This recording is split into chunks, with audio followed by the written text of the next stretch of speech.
Hello, welcome back our YouTube channel GSR के लवानिया। आज के सेशन में आप सभी लोगों का स्वागत है।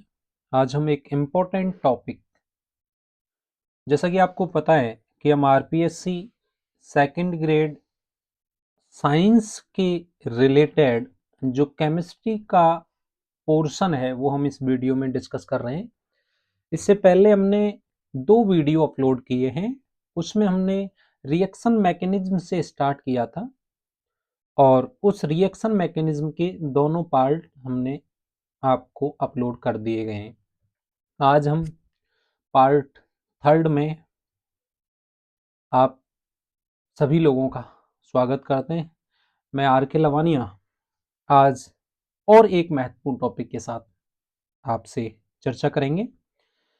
आइए तो हम स्टार्ट करते हैं टॉपिक को। हम जो पढ़ रहे हैं, आप विशेष रूप से यकीन मानिए कि जो मैं पढ़ा रहा हूं आपको उससे बाहर लगभग लगभग कुछ नहीं है। सारी एनसीईआरटी के पॉइंट, एनसीईआरटी एग्जाम्पलर के पॉइंट, सब कुछ हम कवर करेंगे इस वीडियो में। आप केवल ध्यान से देखें और कोई भी फैसला लेने से पहले आप वीडियो को जरूर एक बार देखें। जरूर आपको लगेगा कि हाँ कंटेंट मिला है तो आप लाइक और सब्सक्राइब कर सकते हैं। चाहे क्लास 3 है तो बेसिकली मैं आपसे अगर मैं बात करूं, क्या बात करते हैं हम आपसे कि हमारे पास, मैंने आपको पहले भी बताया था कि नॉर्मली क्या होता है कि अपने पास जो रिएक्टेंट होता है वो आपके प्रोडक्ट में कन्वर्ट होता है। जो ये रिएक्टेंट प्रोडक्ट में कन्वर्ट होता है तो इस रिएक्टेंट के 2 पार्ट होते हैं। एक पार्ट जो होता है वो हम डिस्कस कर चुके हैं, एक पार्ट होता है सबस्ट्रेट और एक पार्ट होता है अपने पास रिएजेंट। ये जो रिएजेंट वाला पोर्शन है हमने लास्ट वीडियो में अपलोड कर दिया है और ये कौन कौन होते हैं आपको बता रखा है, इलेक्ट्रोफाइल और बेसिकली हमने पढ़ा था न्यूक्लियोफाइल। बेसिकली ये नॉर्मल टॉपिक है और इस टॉपिक से सबसे ज्यादा क्वेश्चंस भी आते हैं। चैप्टर का नाम है अभिक्रिया की क्रियाविधि। हम बेसिक से स्टार्ट कर रहे हैं। बिल्कुल रिएक्शन मैकेनिज्म में 4 पॉइंट हम कवर करते हैं। तो पहला जो पॉइंट होता है वो होता है इलेक्ट्रॉनिक डिस्प्लेसमेंट का, यानी इलेक्ट्रॉनों का विस्थापन हम किस प्रकार से करेंगे। जैसे मैं आपको बताऊं कि अगर ए है और बी है तो मैंने ऐसे घुमा दिया या फिर मैंने उसको ऐसे घुमा दिया, यानी इस बॉन्ड के अंतर्गत 2 इलेक्ट्रॉन्स हैं और इस बॉन्ड के अंतर्गत भी 2 इलेक्ट्रॉन्स हैं। ये दोनों इलेक्ट्रॉन यदि बी की तरफ जा रहे हैं तो ओबियस क्या घटना घटित होगी, बी पे नेगेटिव चार्ज आएगा और ए पे पॉजिटिव चार्ज आएगा। अगर हमने रिवर्स कर दिया तो ए पे नेगेटिव चार्ज आएगा और बी पर पॉजिटिव चार्ज आएगा।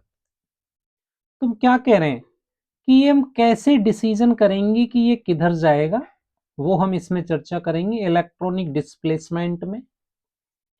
जब हमारा ये टॉपिक कंप्लीट हो जाएगा तो हम स्टार्ट करेंगे बॉन्ड क्लीवेज, यानी बंध का विखंडन किस प्रकार होता है। इसी में आता है टाइप्स ऑफ इंटरमीडिएट, मध्यवर्ती के प्रकार, और लास्ट में आता है टाइप्स ऑफ मैकेनिज्म यानी अभिक्रिया की क्रियाविधि। आज का जो अपना टॉपिक है वो इलेक्ट्रॉनिक डिस्प्लेसमेंट का है, यानी इलेक्ट्रॉनिक डिस्प्लेसमेंट की हम बात कर रहे हैं। तो इलेक्ट्रॉनिक डिस्प्लेसमेंट जो है वो अपना 2 प्रकार का होता है।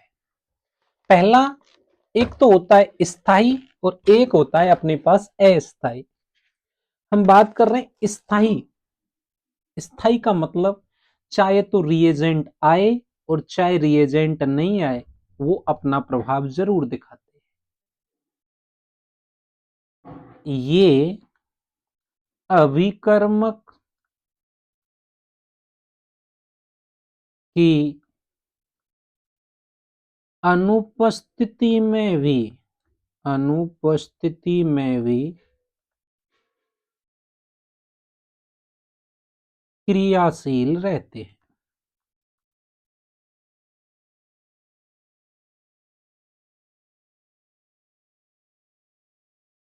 बेसिकली ये जो है ना, ये केवल और केवल रिएजेंट की प्रेजेंस में ही ये एक्टिव रहते हैं।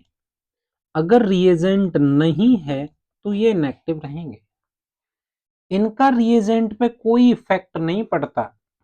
दूसरा, ये हमेशा क्रियाशील होते हैं, ऑल ओवर हमेशा क्रियाशील रहते हैं, और ये हमेशा जब अभिक्रिया होती है यानी जब रिएक्शन प्रोसीड करती है तब ये एक्टिव रहते हैं, उसके बाद ये एक्टिव नहीं होते।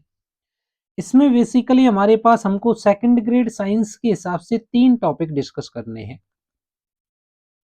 और जो पहला टॉपिक है वो पहला टॉपिक मैं आपको बता दूं, इसमें जो इफेक्ट आप पढ़ेंगे वो पहला टॉपिक है आपका इंडक्टिव इफेक्ट। आपने खूब अच्छे से पढ़ रहा है, हिंदी में इसको बोलते हैं प्रेरणिक प्रभाव। दूसरा हम पढ़ेंगे इसी में रेजोनेंस, रेजोनेंस को बोलते हैं क्या, अनुनाद प्रभाव।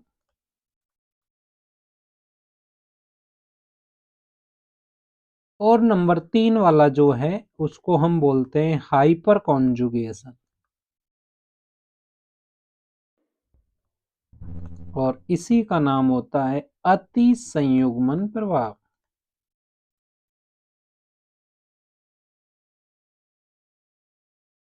इसमें हम बेसिकली एक प्रभाव ही करते हैं और उस प्रभाव का नाम है इलेक्ट्रोमेरिक इफेक्ट, और इस इलेक्ट्रोमेरिक इफेक्ट का ही नाम होता है ई प्रभाव। इसको हम आई प्रभाव कहते हैं, इसको हम आर प्रभाव कहते हैं, और इसको हम एच प्रभाव कहते हैं। तो पहली बात है कि इलेक्ट्रॉनों का जो डिस्प्लेसमेंट होता है, कि मैंने आपको बताया था कि अपने पास ए और बी है, एक इधर जाएगा एक इधर जाएगा, एक परमानेंट होते हैं और एक टेम्पोररी होते हैं। तो परमानेंट वाला है ना वो हमेशा एक्टिव रहेंगे, आप याद रखेंगे आर एच आई से, इनका क्रम है, हम नेक्स्ट वीडियो में डिस्कस भी करेंगे इसके बारे में। ये केवल रिएजेंट जब आएगा तभी ये एक्टिव रहेंगे, उसके बाद ये इनएक्टिव हो जाते हैं, क्रियाशील नहीं होते। आइए हम बात करते हैं उसके बाद थोड़ी सी बेसिक टर्मिनोलॉजी। पहला है हम टेम्पोररी है, जो परमानेंट इफेक्ट नहीं है उसके बारे में डिस्कस करते हैं। इसको हम दो प्रकार से लिखते हैं, एक तो होता है प्लस ई और एक होता है माइनस ई। जरा आप समझना है इसको, मेरे पास दो चीजें हैं कि अगर मैं आपको समझा दूं कि हमारे पास ए डबल बॉन्ड वी है, और क्या हुआ अगर कोई रिएजेंट आ गया प्लस रिएजेंट, रिएजेंट का मतलब जो यहां आक्रमण करेगा। मेरे पास दो चीजें हैं, मैं इसको ऐसे घुमा सकता हूं, मैं इसको ऐसे घुमा सकता हूं, ये रूट फर्स्ट होगा और ये रूट सेकंड होगा। तो रूट फर्स्ट से ए पे पॉजिटिव चार्ज आएगा, बी पे नेगेटिव चार्ज आएगा, और इस पे नेगेटिव चार्ज आएगा और इस पे पॉजिटिव चार्ज आएगा। अगर मैंने यहां से रिएजेंट प्रेजेंट था, अगर रिएजेंट हटा दिया यानी रिमूव रिएजेंट कर दिया मैंने, रिमूव रिएजेंट, तो ये वापस से ए डबल बॉन्ड बी में चेंज हो जाएगा। इसका मतलब ये वाला जो इफेक्ट है वो आपका केवल और केवल वैलिड रहेगा रिएजेंट की प्रेजेंस में। अगर रिएजेंट को आपने हटा दिया तो ये वाला इफेक्ट इनएक्टिव हो जाता है।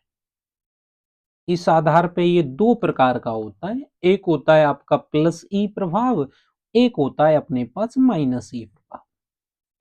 तो प्लस ई का मतलब क्या होता है वो भी मैं आपको बता दूं, बड़ा सिंपल है। कोई भी देखो अपने पास एल्कीन है, ये एल्कीन है, इस एल्कीन पे यदि मैं इलेक्ट्रोफाइल ऐड कर दूं तो क्या होगा, यहां भी सेम है यहां भी सेम है, तो मैं इसको चाहे तो मैं यूं घुमा लूं और चाहे यूं घुमा लूं सेम ही रहेगा। तो मैं अगर पहले पाथ से घुमाता हूं तो इस पे नेगेटिव आएगा और इस पे क्या आएगा, पॉजिटिव आएगा, ऐसी वाली स्टेट बनेगी पॉजिटिव वाली, ये तो बन जाएगा नेगेटिव वाली, ये बन जाएगा पॉजिटिव वाली।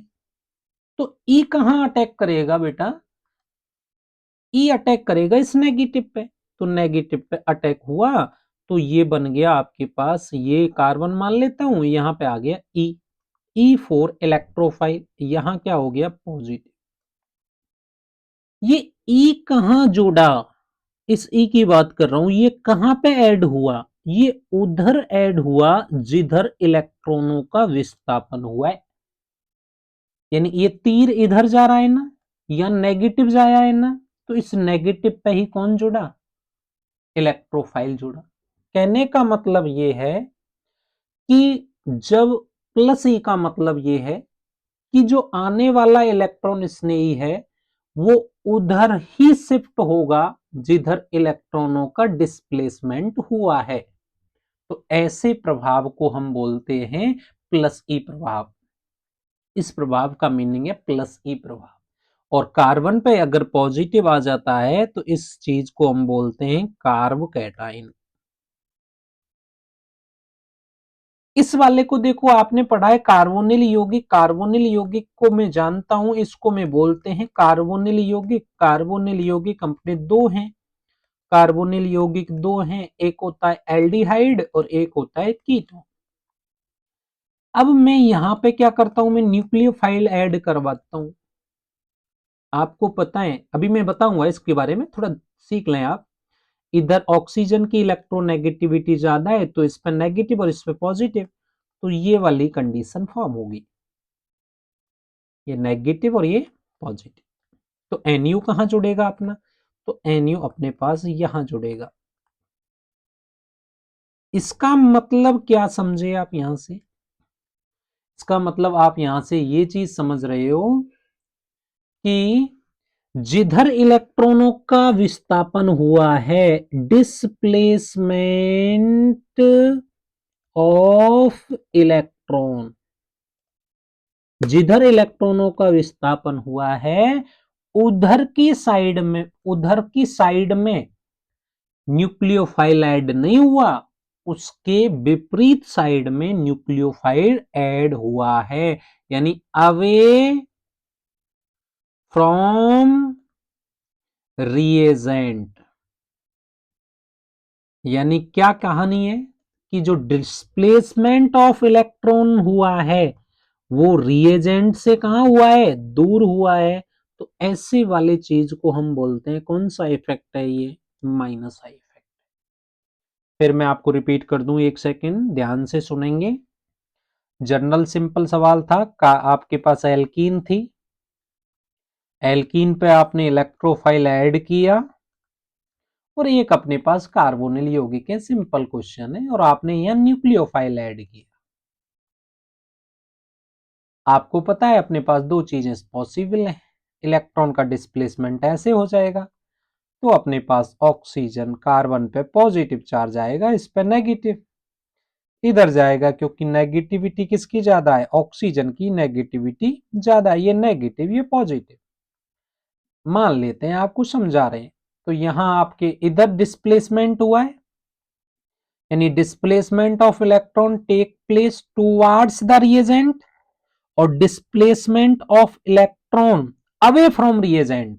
इसका मीनिंग ये हुआ, ये नेगेटिव में यहां आपके पास एनयू आया और ये आपके पास, यहां आपके पास कौन आ गया, ई आ गया।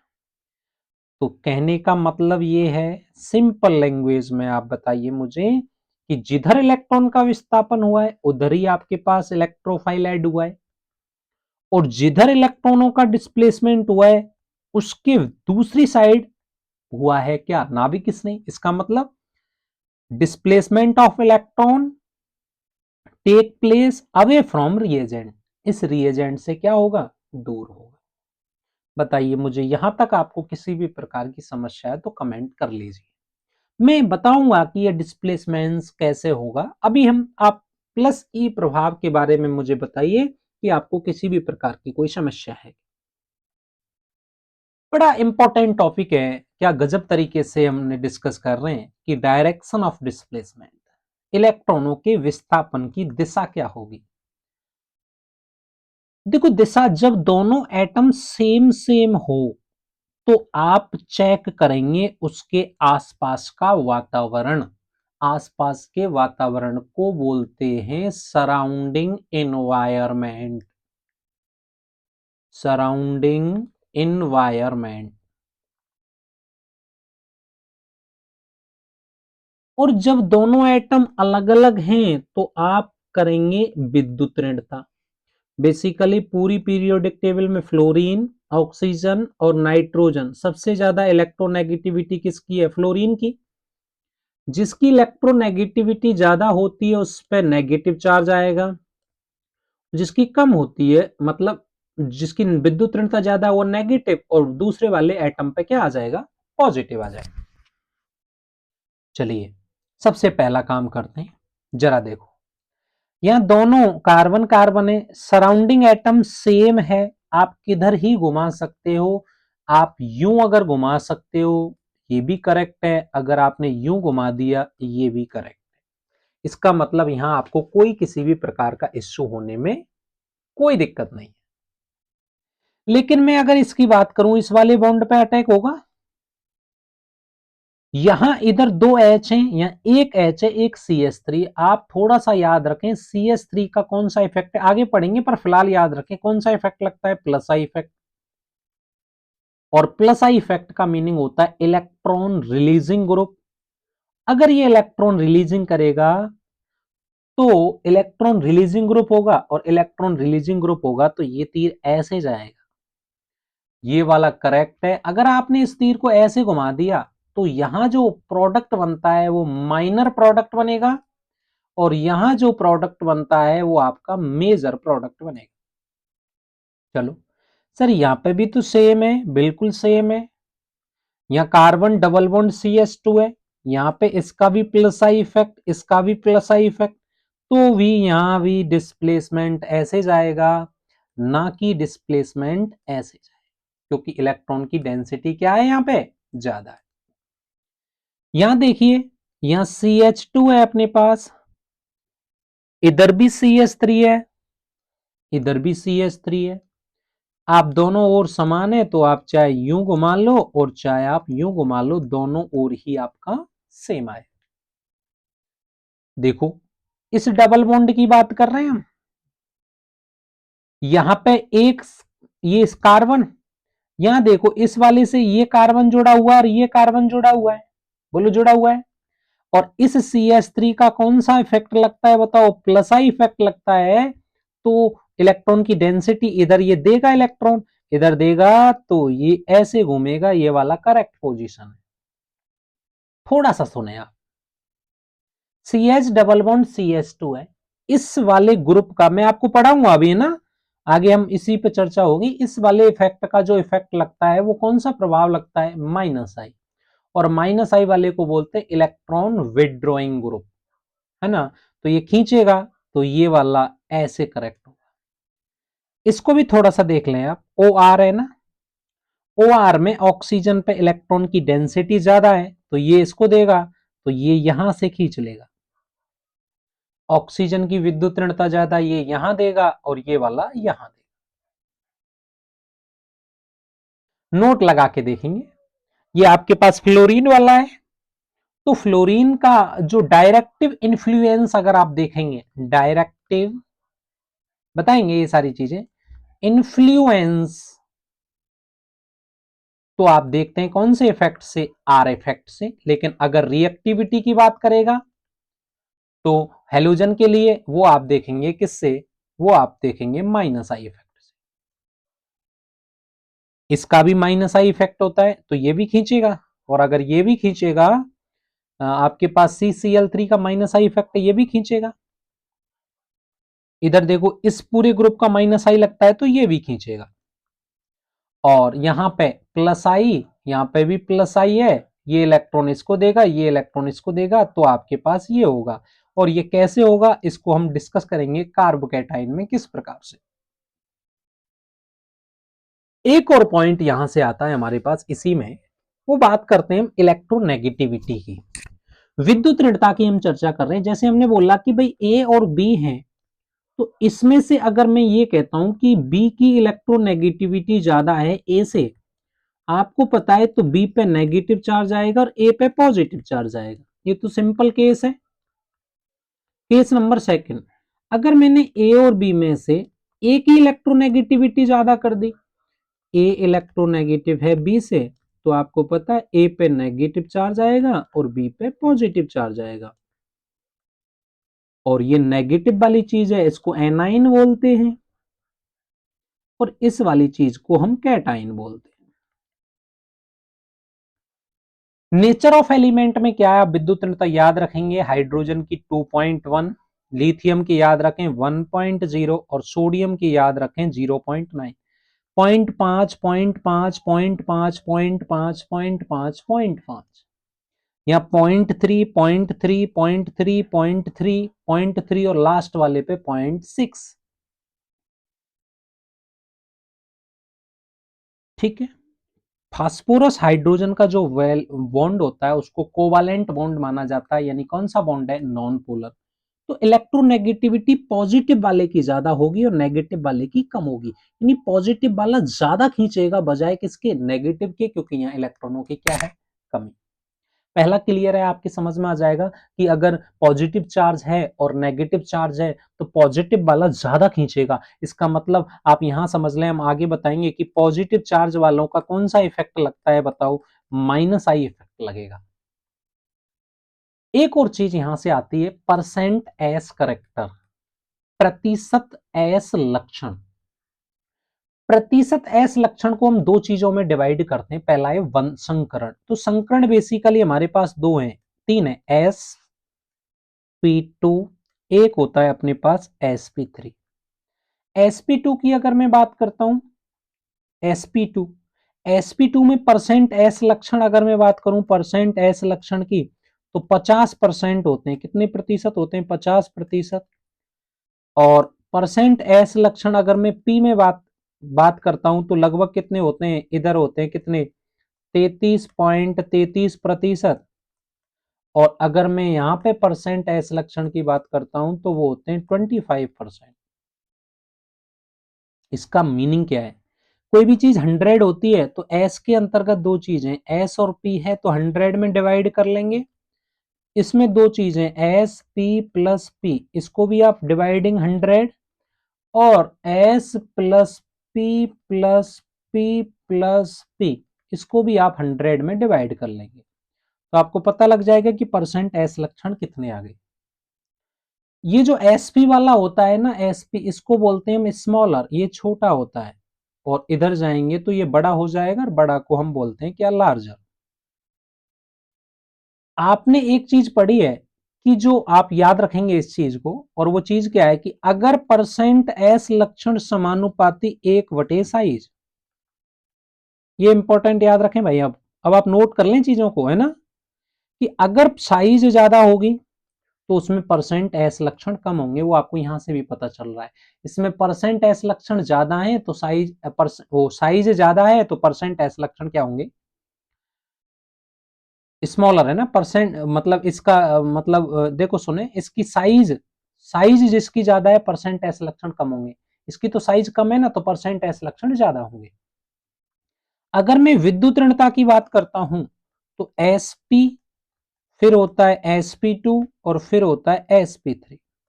sp वाले कार्बन की जो विद्युत ऋणता है वो 3.525, 2.15, और ये होती है 2.0। बहुत काम आएगा ये, वेरी वेरी इंपॉर्टेंट चीज है।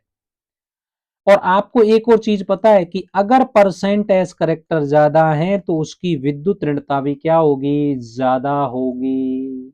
आप याद कर लें फॉर्मूले को, परसेंट एस लक्षण ज्यादा है, विद्युत ऋणता ज्यादा, परसेंट एस लक्षण कम है, विद्युत ऋणता भी कम होगी। तो पहला हम हाइब्रिडाइजेशन से कैसे इसको लिंकलाइजन करेंगे, कि हाइब्रिडाइजेशन से हम कैसे संभालेंगे। तो सिंपल सा है, तीन प्रकार के संकरण है, एक sp है, एक sp2 है, और एक sp3 है। तो इसमें परसेंट एस लक्षण हमने निकाल लिए, सिंपल फॉर्मूला है, और परसेंट एस लक्षण समानुपाती होंगे 1/साइज के। इसका मतलब हम ये कह सकते हैं कि जिसमें परसेंट एस लक्षण ज्यादा होंगे उसकी विद्युत ऋणता ज्यादा होगी, पॉइंट नंबर पहला। सेकंड हम यहीं से ऐड कर देते हैं बॉन्ड एंगल को, और बॉन्ड एंगल आपको पता है कि जब संकरण आपके पास sp होता है तो बॉन्ड एंगल होता है 180 डिग्री, पर आपका sp2 होता है तो 120 डिग्री, और जब sp3 होता है तो 109 डिग्री कितने मिनट होता है, 28 मिनट होता है। इसका मीनिंग क्या हुआ कि जब परसेंट एस लक्षण ज्यादा है तो एंगल भी ज्यादा है, और परसेंट एस लक्षण कम है तो एंगल भी कम है। इसका मतलब हम क्या राज की बात लिखने जा रहे हैं कि अगर परसेंट एस लक्षण ज्यादा है तो उसकी विद्युत ऋणता भी ज्यादा है, और परसेंट एस लक्षण ज्यादा है तो उसका बॉन्ड एंगल भी ज्यादा है।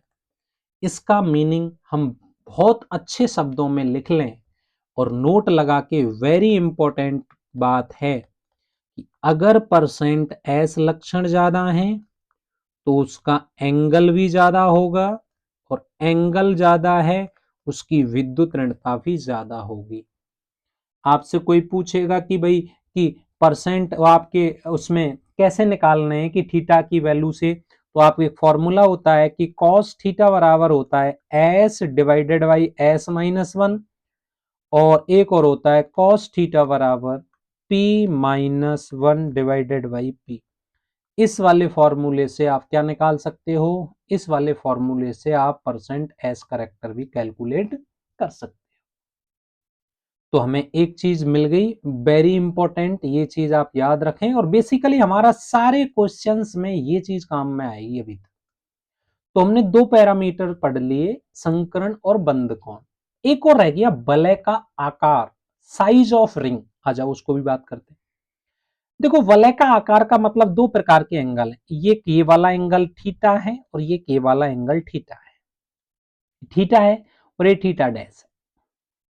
देखो दो चीजें ध्यान से समझना, ये चीज, ये थ्री मेंबर्ड रिंग का एंगल है थीटा वन, फिर फोर मेंबर का ये वाला है ना, ये थ्री मेंबर फोर मेंबर, ये फाइव मेंबर रिंग मान लेना इसको, है ना, ये फाइव मेंबर रिंग है ना, ये आपके पास यहाँ टच हो रही है, कितना, वन टू थ्री फोर और ये फाइव है ना, ये वाला नहीं है, इसमें फाइव मेंबर्ड है।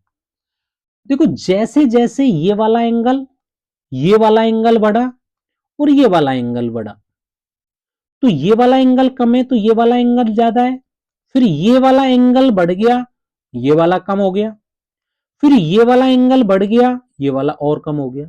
इसका मीनिंग क्या है, या दो प्रकार के एंगल है, एक इंटरनल बॉन्ड एंगल, तो इंटरनल बॉन्ड एंगल सबसे ज्यादा है थ्री, फिर टू, फिर वन, और एक्सटर्नल पहला वाला ज्यादा है यानी theta dash is greater than, फिर कम कौन है, थीटा डबल डैश, और सबसे कम कौन है, थीटा ट्रिपल डैश।